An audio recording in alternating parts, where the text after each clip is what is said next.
What's good, YouTube? It's your boy Keon. I'm back with another video. Today we're going to be watching Ford unveil the 2025 Mustang GTD, which is their GT racing car. This car is supposed to compete with, the Porsche GT3. And yeah, so let's get to the video. Bring it up.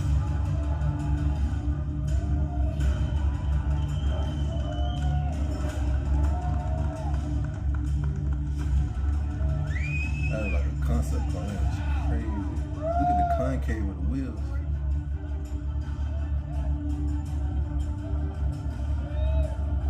I like that stance. At Extreme Experience, we believe the world's most exciting cars should be accessible to you.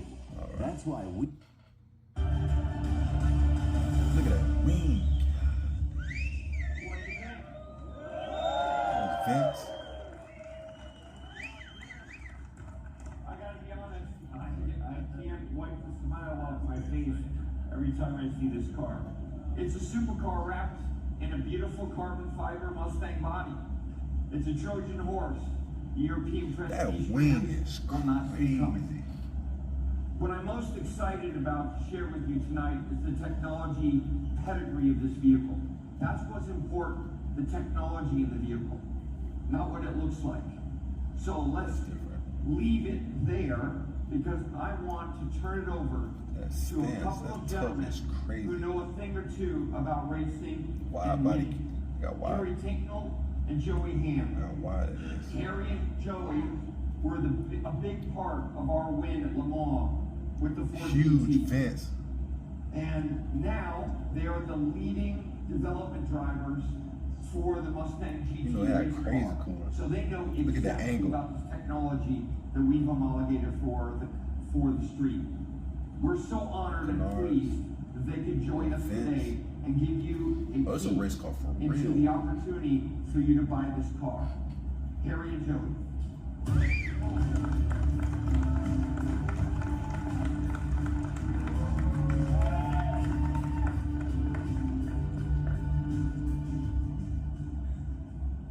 Thank you, Jim, and thank you, Harry and Joey, for being up here tonight. So, absolutely amazing, isn't it? I mean, the GTD has the unmistakable soul of a Mustang, but it's taken to a whole new level. It's a supercar.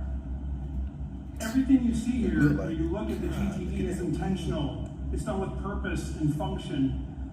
Every surface, from the carbon fiber, active aero, active suspension, transaxle, got magnesium wheels, titanium so that means exhaust, the transmission is in the back now. 800+ horsepower with a dry sump oiling system.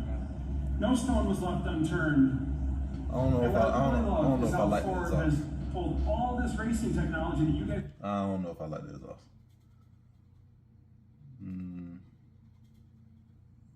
I like the quad tips.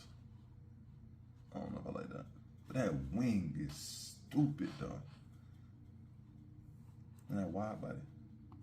Guys are so familiar with on a day-to-day basis and put it into this car. So, what do you think? Well, I think probably like everybody else there, the thing that comes to mind for me is badass, right? Yeah. I mean, just so you guys know, what you're standing around there is all racing technology. All those things that you walked in and stood around, the rear suspension, the front, all the brakes, the carbon ceramic brakes, all those things are what's underneath there. It's in the sim, so tell us a little about that. Yeah, hey guys, super excited to be here. Jerry and I are developing the race car, and Jim said he's going to take over the law next year at GT3 racing and for many years to come at the law and Daytona. We can't wait to get that kicked off. And like you say, I've been driving the car a little bit in the sim. And when you take a road car model and you put it in a simulator, when you've been used to driving a race car all day, there's an adaptation period. It's a street car on a track, it's not an active environment.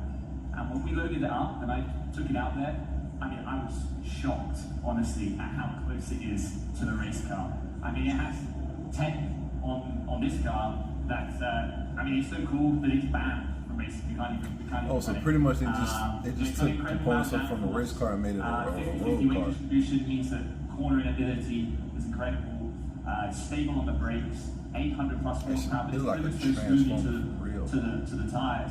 And for me, all these things make it easy to drive, which I think is super exciting for the enthusiast driver who's going to come there and use it on a track day. So I'm excited about it. Right, because it doesn't matter if you're a racing driver or a weekend warrior or just somebody likes to go, nobody doesn't go fast on the street, but if you're not comfortable behind the wheel of a car, you can't go fast. And so your day job depends on you being comfortable. I appreciate Ford for continuing to make V8 combustion engines. Wow. 2025, that One car, and if somebody gets one of these cars and wants to take it to a track day and they get behind the wheel, they feel like one with the car, they're going to be killing some lap times. Yeah, absolutely. Like I say, within a couple of laps, I was hitting my time, hitting the consistency. I mean, some of the amazing features on the car, like the DRS system, the drag reduction system. On the simulator, I was asking the engineers, I was like, well, when that flat goes to 40 degrees and I lose a load of drag off the back, is that not going to make the car super tricky to drive? But actually, we open actuators on the front as well, so we maintain that perfect aero balance, whether it's I wish I would do like and for us, dual the driver tips gives us a lot of confidence to push or out like and quad tips pick coming them out. out doing The at the best of center. both worlds, right? Like in race car, we have Yeah, they would have had like quad tips coming out the center. It would have been great. I don't know if I like that. Maybe change the color or something. I don't know. to tune the car for what we want. We want more downforce, we always have more downforce. We want less downforce, we have always less downforce. This is the best of both worlds. Right, because now DRS was called in F1, they called it like giving Picasso Photoshop. So it's like a secret weapon, and they have this in a road car, and they have it where it maintains that balance when you go into braking, because I think a great racing driver once told me you don't get paid to go down the straight, you get paid. The carbon ceramic brake. I love to stand on the brakes. You know, a lot of people don't even think about brakes, but you know, that's some of the best race car drivers, the king of the late breakers, right? So I always want to have the best brakes in the car. You know, what's better to have? Good brakes, good power, and good handling. Now we got it all. Right, and part of that, you have the power, and you have the brakes, but the balance of the car, again, distribution, carbon fiber drive shaft, about what an issue that was to get under there. But, I mean, we have a transaxle in the back of this car that shifts like that, and it's 50-50 weight distribution, carbon fiber drive shaft. I mean, and again, the materials and the technology in the car are just incredible. Like Harry said, most of it is banned in GT3, so you're driving a better car home from the track than you drove to the track.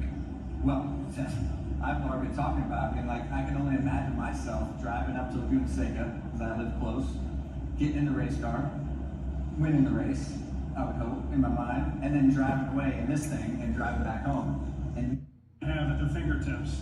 yeah, I mean, so in the race car we have adjustable traction control on the steering wheel that we can move around to help you right on the lap. Right, so it's a nice thing for guys like me to get in a fast street car and just hold that traction control button down until everything's off. So you're telling, I don't know if it's enough for you. might not, maybe I need to leave it on like 5 or something.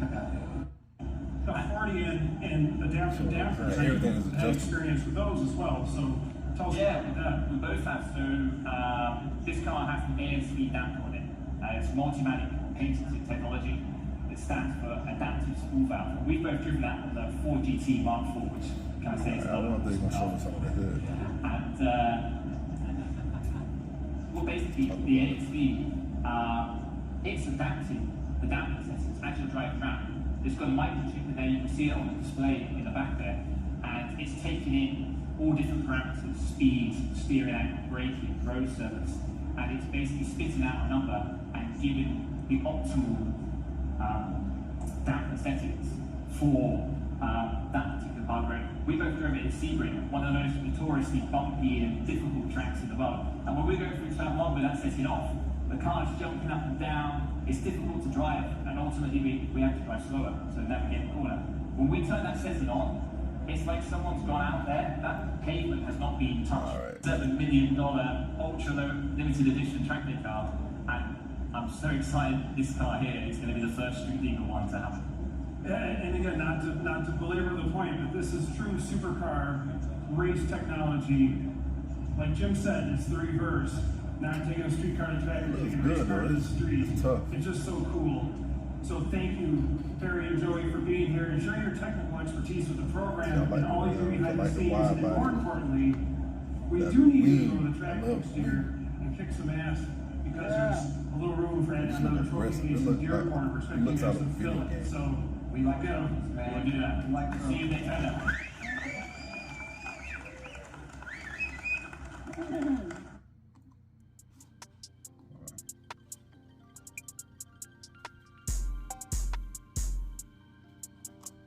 Look, Steph, I got an instant online offer on my car from CarMax in under 2 minutes. Well, I got an instanter offer on my car, even faster. Instanter? That's not a thing. It is. Not even a Yeah, that looks really good. Look how big those vents are. That is crazy. Oh, okay, these are hood pins. That's what I was trying to figure earlier. Wow. And this part is cooling for the transmission in the back. For the brakes. This is a crazy looking car.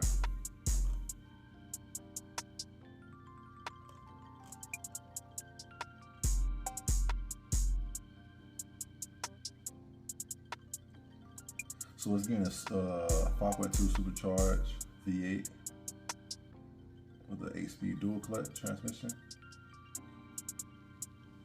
And it's going to produce more than 800 horsepower.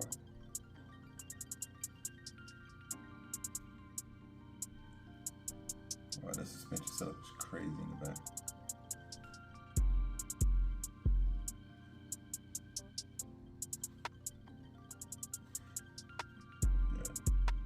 Oh, it's the active wing. Wow. Okay, so it's gonna adjust on the fly as it's moving. That is crazy. And this is the whole powertrain.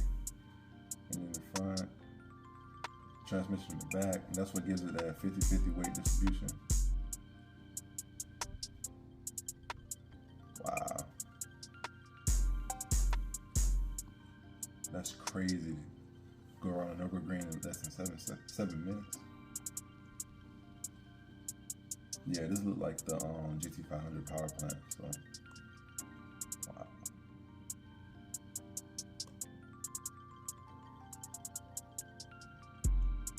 $300,000.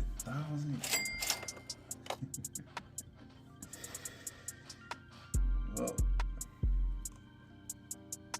that's crazy. That's a lot of money. I'm thinking about other things you can get for the money. So you can get a Huracan for that money, and turbo it. You can get the new Z06. I believe they're making kits out there, twin turbo kits for that. You can get, I think you probably get a 720S for that amount of money. Those things are fast. But that's a lot of money.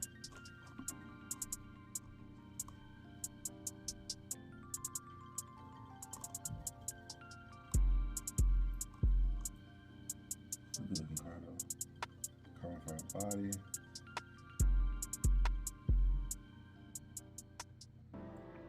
It's got 345s in the rear and 325.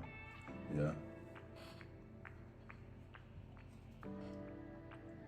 And that's when we get that wide body stance.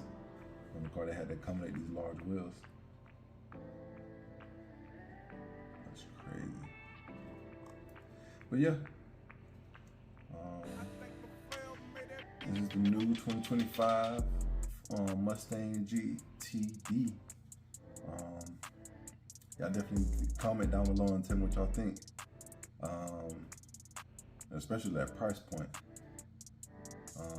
I like how Ford is continuing to, innovate the V8 and keep the V8 alive.